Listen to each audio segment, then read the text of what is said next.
having Hassan Reddick back there next to you, and take us through, you get a sack there. Man, What's going it on there?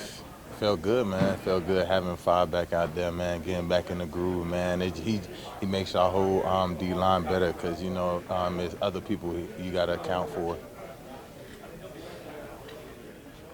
Yeah, yeah, you guys got after the Saints last time.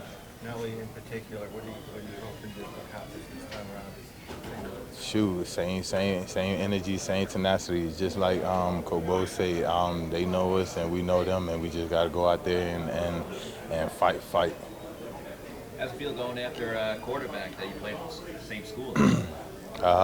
Shoot, we didn't really play together, but man, yeah, it's good, man. I wanted to get him the first time when he got subbed in, but I missed the sack. But this time around, I'm ready to capitalize.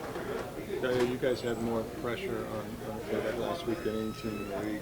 I know Hassan came back. He didn't get a sack, but did you feel the presence? Yeah, that's what I was saying. Like, man, just having him out there, man, it just made everybody more hungry because as we get healthier, the more exciting it gets, and having him out there was a big plus. Yeah, yeah. At this point in the season, what kind of message is Larry Foote giving you guys in the outside linebacker room?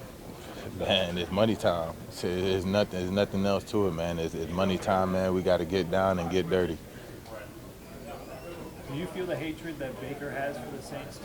Yeah, man. I be feeling it, man, and that's what's going. I feel like it's going to pick us up, man. Just having a guy like that that's just going to keep pushing us. It don't matter if it's stuff going good, stuff going bad. I know Baker going to always be there and be fiery. You're on go ahead. I'm sorry. Sorry. Go ahead. Okay. After a few tough weeks, how does it feel to have a win in the books?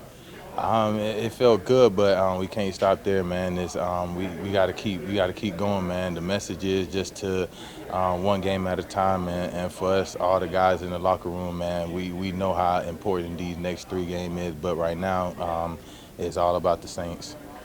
I know you guys have goals, and it's been a while since somebody's had double-digit sacks around here. You're certainly within range. Do you feel that as one of your goals? Yeah, man, just taking it one game at a time. The best way I can help this team, man, and and sack comes with that. So for me, it's just working hard in practice every day and just let it translate in the game. Anything else? All right, thank you. Thank you, guys. Just curious, did Brian Hartline reach out to you at all to try to find out? Hey, tell me about Tampa. No, not about Tampa, but we talked on the phone yesterday. Just congratulating him. Next step in his life. Excited for him. So, yeah. Nick, when you were recruited, played for him, that lineage of receivers at Ohio State, what was it about his coaching that drew you there in particular, and what does he do for those receivers? I would say mostly what drew me there is because, we're like-minded. And I think that's the same for a lot of the wide receivers, actually pretty much every wide receiver who goes there. We're all perfectionists. So, when we're in that film room and we're perfecting our craft, good job isn't really the thing that we want to hear come out of his mouth. And he's kind of the same way.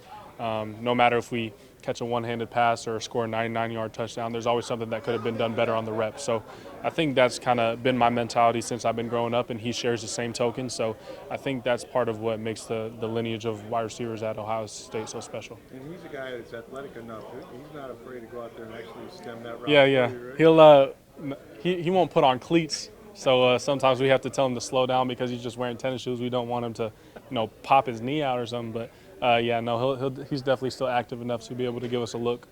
What was it like seeing Mike Evans and Jalen McMillan at practice, working their way, trying to get back into the lineup and help the team? It was amazing. Obviously, us as a wide receiver unit, we're all pretty much best friends in the locker room and in our receiver room.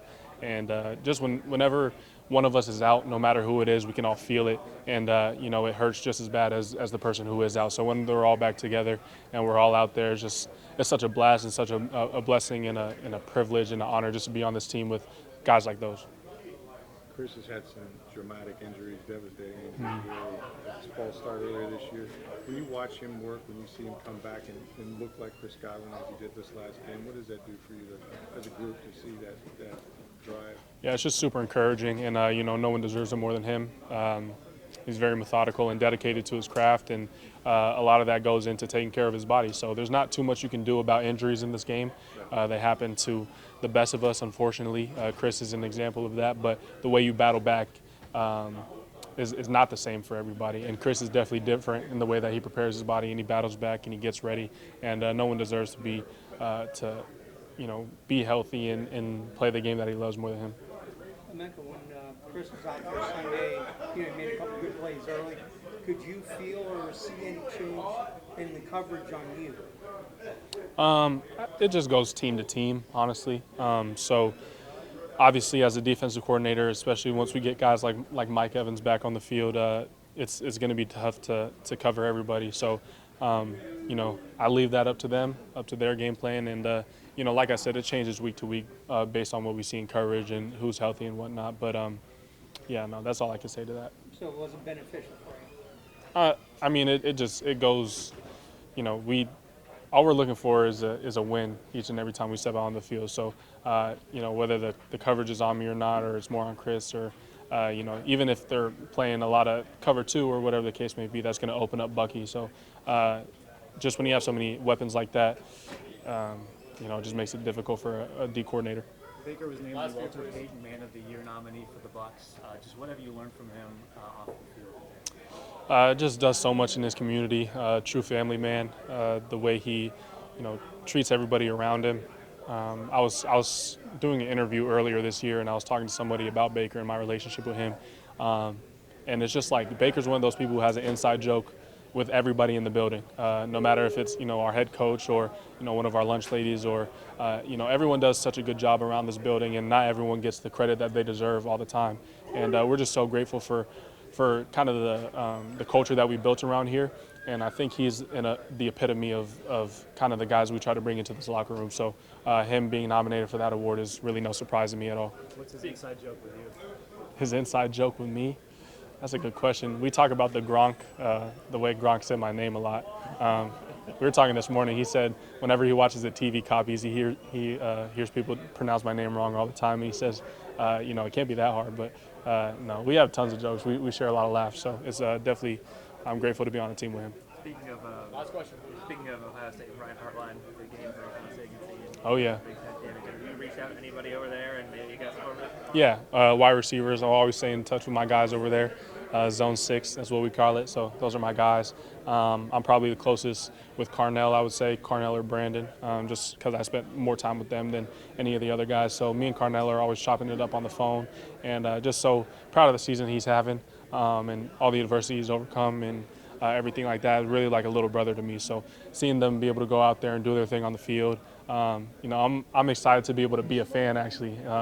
It's you miss the scarlet and gray and you miss playing in an atmosphere like that, but being able to watch the guys who I grind with and work with, and I know how much they put into the game, and seeing them reap the benefits of it, it just means the world to me. So appreciate you guys. God bless.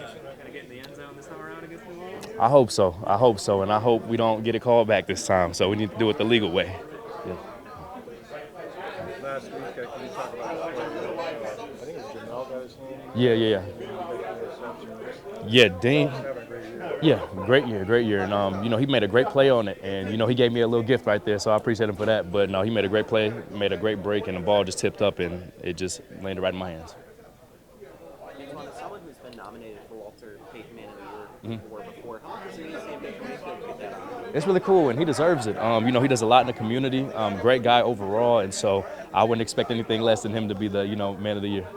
How different does the game plan become going against a team for the second time? Also with the quarterback that you played until the second half, just having more tape of him and everything. Yeah, it's good to have more film, and it's also good that we played against him already, so you kind of get a feel of what it's going to be like the next go around. So it's nice having that, just playing them prior just to get a feel. But still got a game plan going in. We still got to execute well and play because it's the league. Anybody can win, so we got to make sure we do our jobs. And Antoine, what are your thoughts on Chuck? Because he's someone who, in the Panthers first game, he completed 70% of his passes. Like he's a fin that can make all the throws. Yeah, he can play. He can play. That's why we got to make sure we do our jobs and, contain him as much as possible. What makes this rivalry so intense? I know for me, I didn't really know anything about the rivalry until I got here my rookie year, and I seen how it was. And I remember playing them. They beat us in the regular season twice back-to-back, and they blew us out like Monday night. And I'm like, okay, I see this rivalry here. And then I'm glad that we got the opportunity to, return a favor in the playoffs. And that's kind of how it started for me. And it's like, okay, ever since then, it's like, okay, I got it out for the Saints every year. Is there always a little extra with them, it seems, after the whistle type stuff, or just know going in that there's going to be some other stuff that happens? Yeah, I mean, going in, I know what type of game it's going to be. And so it's just trying to get everybody else on that same level, you know what I mean? Good? Yep. Appreciate it. Yep. Appreciate it, y'all.